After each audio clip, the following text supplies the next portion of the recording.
Ara wa ni ara wa lọ̀gá Bello bá a bá ń sọ̀rọ̀ àwọn òṣèré tíátà tó gbóúnjẹ fẹ́gbẹ́ tí wọ́n gbà wò bọ̀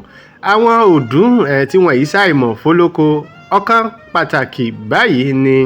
ọ̀gá Adebayo Salami jẹ́ ọjọ́ tí ń pagún wọn bọ̀ ọjọ́ ti pẹ́ fáwọn tó bá mọ eré orí ìtàgé eré sinimá Yorùbá bàbá ti ń dárúkọ ọ̀gá Bello báyìí ká mọ̀ fi idà lálẹ́ gàràgà ni adúpẹ́ lọ́wọ́ Ọlọ́run ọba Èdùmàrè pé bàbá wà fún wa lénìí yìí ọjọ́ 9 oṣù karùn-ún òní ọ̀gá Bello ń ṣe àyájọ́ ọdún 70 bàbá pé 70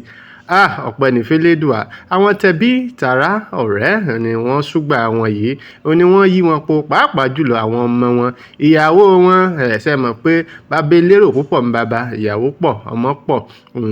wọ́n lọ bí ọlọ́ọ̀lọ́run tí wọ́n fi ń sọ lánàá ó ní wọ́n wá kí bàbá pé Bello àbọ̀ dúpẹ́ àbẹ́rẹ́ rí wọn ẹ wo ìyá ìjìdé lẹ̀ ń wò ó ìyá àwọn Fẹ́mi Adébáyọ̀ nìyí ni gbogbo wọn wá tún kí bàbá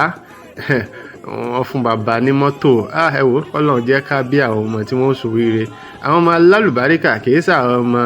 pàpàlági àwọn ọmọ tí wọ́n mọ̀ dójú tìyàn tí wọ́n ní wọ́n rè jí owó ń bì lẹ́nìí wọ́n lu EFCC wá wọn kì í àfi k'Ọlọ́run wọn ṣàánú wa ní tá a bá ní k'Ọlọ́run jẹ́ kí ó tó àwọn ọmọ wa kí wọ́n sì lànà rẹ̀ ẹ wo àkọ́bí Adébáyọ̀ ọ̀gá Sàlámì lẹ̀ ń wògo rẹ̀ yìí Ọláwálé Saheed ó ju Fẹ́mi Adébáyọ̀ lọ rí bàbá ní sunkún pé àṣẹ ń jẹ wọn mọ́ bàbá ẹ ti jẹ wọn mọ́ gbogbo àwọn yòókù ni wọ́n rẹ̀ lẹ́kún pé ọ̀gá Bello ayọ̀ lọ̀rọ̀ rẹ̀ já sí nígbà táwọn aláàfáà ṣàdúrà tán ni àwọn ọmọ ni wọ́n fún bàbá ní ọkọ̀ bọ̀gìnì yìí abẹ́ ẹ̀rọ kan tó dúró re ẹ wò Ọlọ́run jẹ́ kí bẹ́ẹ̀ bá dàgbà yóò jẹ wọn ọmọ sẹ́yìn mọ̀ pé Nàìjíríà ò rọrùn àti jẹ wọn ọmọ báyìí kó ó le díẹ̀ èèyàn ó dúró tí ó dàgbà ni àfi àwọn tí ọmọ rẹ̀ bá fẹ́ mọ̀ ṣe yahoo tí wọ́n ṣe kínní àfẹnutọ́lọ́n bá sì ní pé wọn ó tètè lànà rẹ̀ àti soríire ní kíákíá Nàìjíríà ó le díẹ̀ tí ẹni tó bá wá dàgbà dáadáa yóò rí nǹkan dáadáa Ọlọ́run má jẹ́ kójú wọ́n rírì kú abẹ́ ẹ̀rọ kan ó dúró re bàbá gan wọnú ẹ̀ wò pé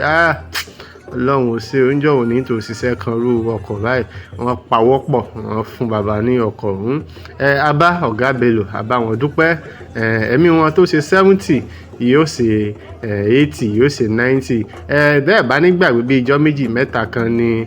bàbá wa Jìnàdù Ewèlé náà pé 70 Ọlọ́run jẹ́ ká ráhùn bàbá ìpẹ́ ẹ̀ lẹ́ o Yorùbá Report náà ni.